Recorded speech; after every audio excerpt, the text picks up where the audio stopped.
Hello everyone. So today my group will be presenting on design for process safety on the topic of waste fertilizer plant explosion. We are from Group 7, consists of Afika, Aunat, myself Daryl, Mohammad Firman, and Sitinor Afika. So moving on to our presentation. So the explosion happened on April 17, 2013. So on the introduction part, a devastating explosion shook the small town of West Texas at the West Fertilizer Company just about 29 kilometers north of Waco. So a fire ignited stored ammonium nitrate, which is a highly explosive chemical, leading to a massive blast that destroyed homes, schools, and businesses.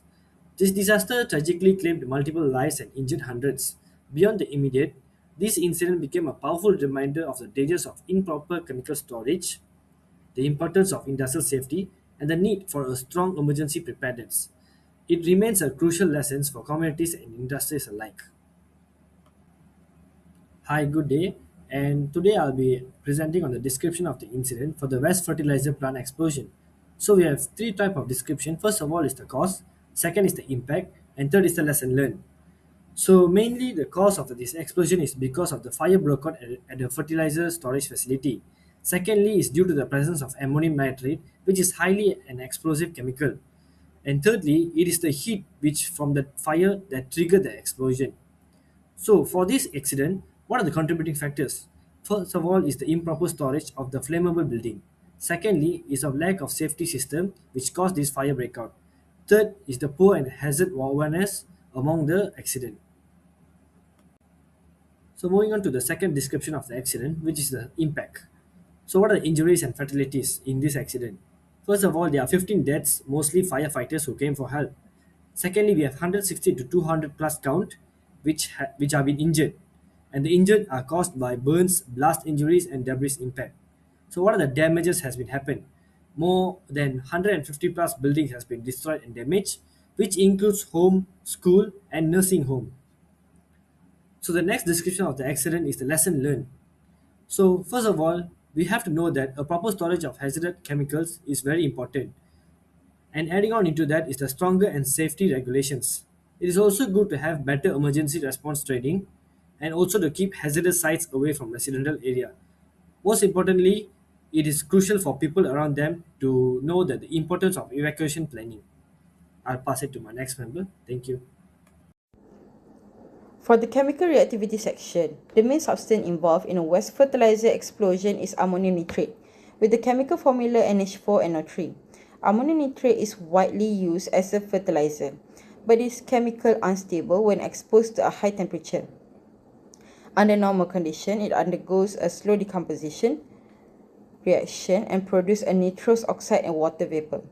This reaction is relatively low risk because the gas is released gradually. However, in this incident, a fire exposed the ammonium nitrate to extreme heat. This triggered an alternative reaction pathway known as explosive decomposition. In this reaction, ammonium nitrate rapidly breaks down to form a nitrogen, oxygen, and water vapor. The key issue here is that a very large volume of gas is produced in a very short time. Because the material was stored in a confined environment, the gas could not escape, resulting in a rapid pressure build-up. This pressure eventually exceeds the structure limit of the storage, leading to a massive explosion. Additionally, this reaction is exothermic and self-accelerating, meaning the heat release further increased the reaction rate, causing a runaway reaction. In summary, this chemical reactivity hazard involves a thermal decomposition under high temperature and confinement, which ultimately lead to the explosion. Now I'll explain more about the prevention design for the waste fertilizer plant explosion. The main issue in this incident are improper storage of ammonium nitrate, lack of fire-resistant building design, no automatic fire suppression system, and close proximity to residential areas. To prevent this, first, ammonium nitrate should be stored in non-combustible and well-ventilated buildings and kept away from any flammable materials. Limiting the storage quantity is also important to reduce the explosion severity. Second, proper fire and explosion protection systems must be installed, such as automatic sprinklers, fire-resistant constructions, and explosion venting systems. This can stop a fire from escalating into a major explosion. Third, Plant layout plays a critical role. There should be adequate safety distances or buffer zones between hazardous areas and nearby communities. The picture attached is the approximate building outline. So in conclusion, a well-designed plan with proper safety system could have prevented this disaster or significantly reduced its impact. Thank you.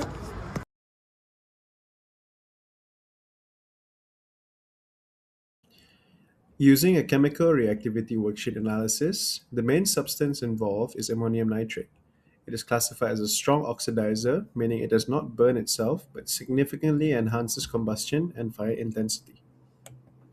Next is a CRW compatibility table. This table shows the CRW compatibility analysis. Ammonium nitrate is incompatible with fuels and organic materials. When these are present together, CRW predicts a high risk of rapid combustion and explosion, especially under fire conditions. Next, we have the reaction hazard and runaway. Under fire conditions, ammonium nitrate becomes highly unstable and undergoes thermal decomposition. This decomposition is an exothermic reaction, meaning it releases a significant amount of heat. As the temperature increases, the reaction rate also increases, which leads to even more heat being generated. This creates a feedback loop where heat generation exceeds heat removal, resulting in a thermal runaway condition. At the same time, large volumes of gases such as nitrogen, nitrous oxide, and steam are produced. These gases rapidly increase the internal pressure, especially if the material is confined. Eventually, the combination of high temperature, rapid gas generation, and pressure buildup leads to a catastrophic explosion. Finally, we have prevention and mitigation. Based on CRW analysis, several prevention and mitigation strategies can be implemented to avoid such incidents. First, ammonium nitrate must be stored separately from combustible and organic materials. As CRW identifies these as incompatible substances, proper segregation significantly reduces the risk of unintended reactions. Second, contamination must be strictly controlled. Even small amounts of fuel or impurities can increase the sensitivity of ammonium nitrate and make it more prone to decomposition. Third, effective fire protection systems such as automatic sprinklers and fire detection are essential to prevent temperature from reaching critical levels. Additionally, storage facilities should be designed with proper ventilation to avoid pressure buildup and reduce the risk of explosion. Overall, CRW serves as a valuable tool to identify hazardous chemical interactions early and helps engineers design safer storage and handling systems. Hello. So next we will look at relation to cause. So for cause concept and the application to West incident, the first cause concept is inherently safer design. So the application is combustible storage, plywood bins, and large AN inventory to detonation. Solution will be non-combustible materials should be reduced in the inventory. Second cause concept is hazard identification, HAZOP or PHA. So the application is no formal PHA was conducted. Explosion scenario was never analyzed. Third cause concept is layer of protection, LOPA. Application is all layers failed. Inherent passive, none no sprinklers, active emergency and also community. Third cause concept is facility sitting. So the application is no consequences analysis was done. Residential encroachment unregulated. 83% of AN facilities are within a quarter of a mile of homes. Third concept is process safety management (PSM). Application is fertilizer grade ammonium nitrate (FGAN) was exempt from OSHA PSM and EPA RMP. So compliance and safety issues. Third cost concept is management of change. Application is land use around plant was done without proper safety reassessment. Third cost concept is emergency response. No pre-incident plan. Responders were also untrained. Okay, so lastly, we will look at CCPS, which stands for Center for Chemical Process Safety, risk-based process safety, RBAPS failures. RBAPS element first one is process safety culture. The failures that happened at West was no safety emphasis, insurance have been dropped. Second RPS element is process safety analysis. The failures is that none were conducted. Third element is facility sitting, no offsite consequences modeling. Fourth element is emergency management, no pre-plans, no evacuation. Fifth element is training and performance. Responses lacked AN specific training.